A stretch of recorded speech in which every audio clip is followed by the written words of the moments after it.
Abah tak boleh nak ayat lagu ni sebabnya bantu-bantu ziarah-ziarah banyak je YB ada melo buat. Untuk pengetahuan Abah, YB melo ni banyak sangat ziarah kifalah, ziarah SKC, ziarah orang sakit. Bahaya tau bila Abah mai petik nama gini sebab Abah pun ada nama dan ada title Abah sendiri.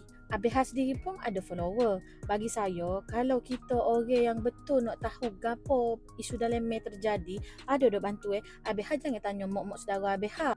Sebab kadang-kadang ada je orang ni kita dah bagi rumah tapi nak duduk juga rumah tu. Contoh bantuan hak YB bagi bantuan armalah. Untuk pengetahuan Abah, armalah tu adalah ibu tunggal.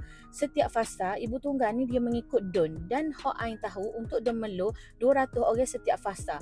Kalau 2 fasa dia akan ada 400 orang hak dapat RM 200 saat ni. Selain daripada ziarah armalah, kita ada ziarah SKC.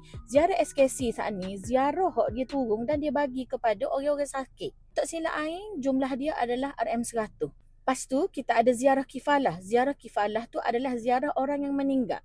Dia akan dapat RM1,000. Banyak sangat hak ain letak di dekat muka video ain ni, semua video hak ain screenshot daripada TikTok YB.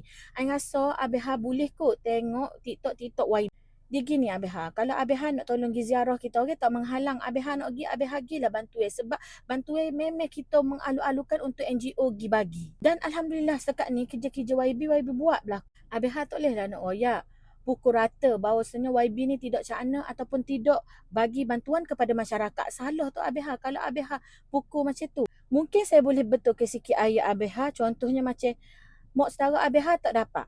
Mungkin gitu boleh Abah, tapi kalau Abah nak royak pukul rata, masyarakat melut YB ada untuk tugu batu, salah Abah. Abah bolehlah tengok TikTok YB dan gapo hak YB buat. Mungkinlah video tidak secantik Abah, tapi maklumat-maklumat alhamdulillah insya-Allah ke siapa.